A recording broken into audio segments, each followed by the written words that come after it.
ശ്രീകാന്ത് കൊച്ചുകുടി, അപ്പോൾ ഈ 31-ാം തീയതി വരെ കാക്കാം എന്നുള്ള രൂപത്തിലാണോ ഇന്ന് മുഖ്യമന്ത്രിയുടെ പ്രതികരണത്തെ അങ്ങ് കാണുന്നത്?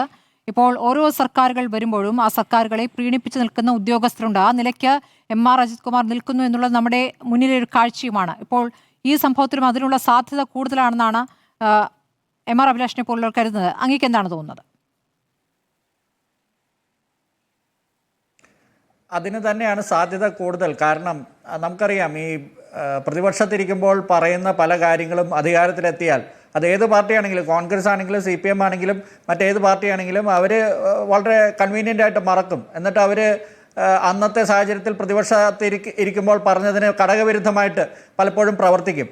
ഇതിൽ നമ്മളെ നിരാശരാക്കുന്ന കാര്യം, VD സതീശൻ ഒരു സാധാരണ കോൺഗ്രസ് നേതാവിൻ്റെ പരിവേഷത്തോടു കൂടിയല്ല വന്നത്. ഇപ്പോൾ ചെന്നിത്തലയോ KC വേണുഗോപാലോ ഒക്കെ മുഖ്യമന്ത്രി സ്ഥാനത്തേക്ക് പരിഗണിക്കപ്പെട്ടിരുന്നെങ്കിൽ, അവർ വന്നിരുന്നെങ്കിൽ ആ ഒരു രീതിയിലല്ലല്ലോ VD സതീശനെ ഇവിടെ അദ്ദേഹം പൊസിഷൻ ചെയ്തത്. അദ്ദേഹം നിലപാടിൻ്റെ രാജകുമാരനാണ്, അദ്ദേഹത്തിന് വലിയ നെഹ്റുവിയൻ സോഷ്യലിസ്റ്റാണ് എന്നൊക്കെ പറഞ്ഞിട്ടല്ലേ അദ്ദേഹത്തെ ഇവിടുത്തെ പൊതുസമൂഹവും ഇവിടുത്തെ കോൺഗ്രസിൻ്റെ ഒരു വിഭാഗവും വിശാല ഇടതുപക്ഷം എന്ന് പറയാവുന്ന പഴയ VS പക്ഷക്കാരുൾപ്പെടെയുള്ള ഇവിടുത്തെ ഒരു കേരളത്തിലെ ഒരു ക്രോസ് സെക്ഷനെ അദ്ദേഹം കയ്യിലെടുത്തത് ഇതുപോലെയുള്ള പൊടിക്കൈകളൊക്കെ വെച്ചിട്ടാണ്.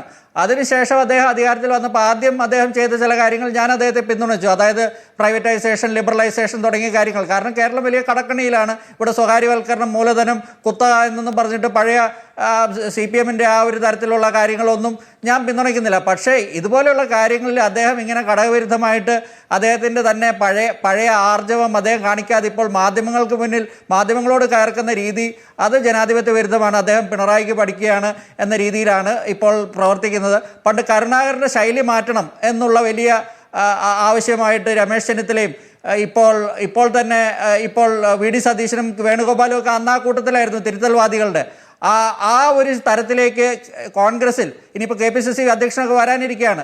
ആ ഒരു തരത്തിലേക്ക് ശൈലി മാറണമെന്ന് ഇപ്പോൾ തന്നെ കോൺഗ്രസ്സുകാരെ കൊണ്ടും ജനങ്ങളെ കൊണ്ടും തന്നെ പറയിക്കേണ്ട ഒരു അവസ്ഥയിലേക്ക് സതീശൻ കാര്യങ്ങൾ അവിടെ വരെ എത്തിക്കരുത് എന്നാണ് എൻ്റെ അഭിപ്രായം. ശ്രീകാന്ത് കൊച്ചുകുടി, പക്ഷേ ഇതിലൊരു വ്യത്യാസമുണ്ട്. ഇപ്പോൾ ഇതിൽ ഈ ആവശ്യം ഉന്നയിക്കപ്പെടുന്നത് പാർട്ടിയിൽ നിന്ന് തന്നെയാണല്ലോ. ഇതിൽ ഇരകളായതും പാർട്ടിയിലെ പ്രവർത്തകരാണ്.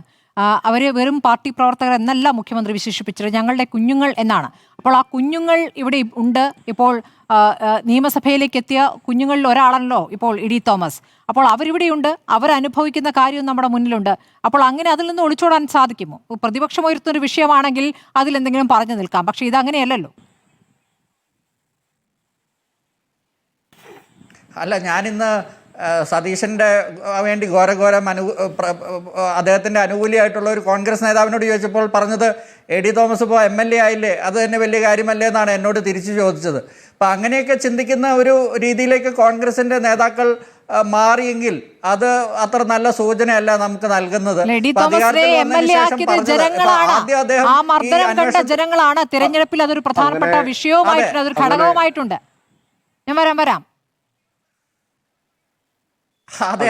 അങ്ങനെ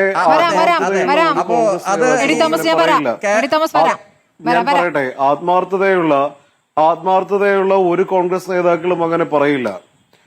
കോൺഗ്രസ് പാർട്ടിയെ സംബന്ധിച്ചിടത്തോളം, ഐക്യജനാധിപത്യ മുന്നണിയുടെ ഗവൺമെന്റിനെ സംബന്ധിച്ചിടത്തോളം ഇത്തരത്തിലുള്ള ഒരു ക്രിമിനലുകളുമായി സന്ധി ചെയ്യേണ്ട ഗതികേട് ഈ പാർട്ടിക്കോ ഈ മുന്നണിക്കോ ഈ മുന്നണിയെ നയിക്കുന്ന നേതാക്കൾക്കോ ഇല്ല.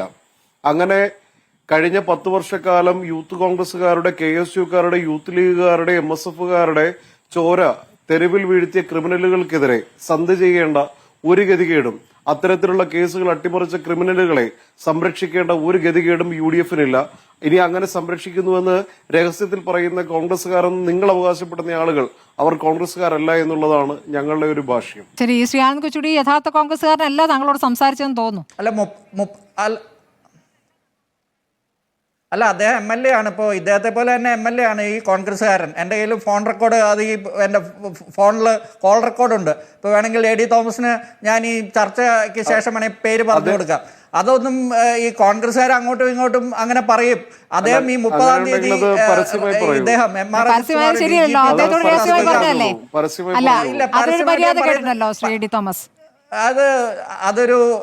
അതൊരു മര്യാദകേടാണ്.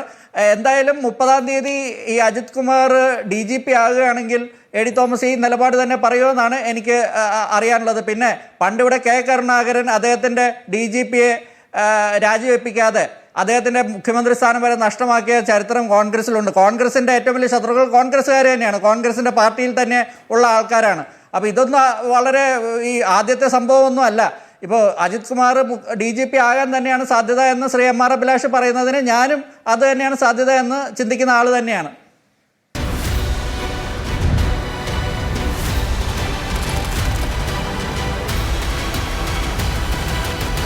Debate with Smriti Parathikkad.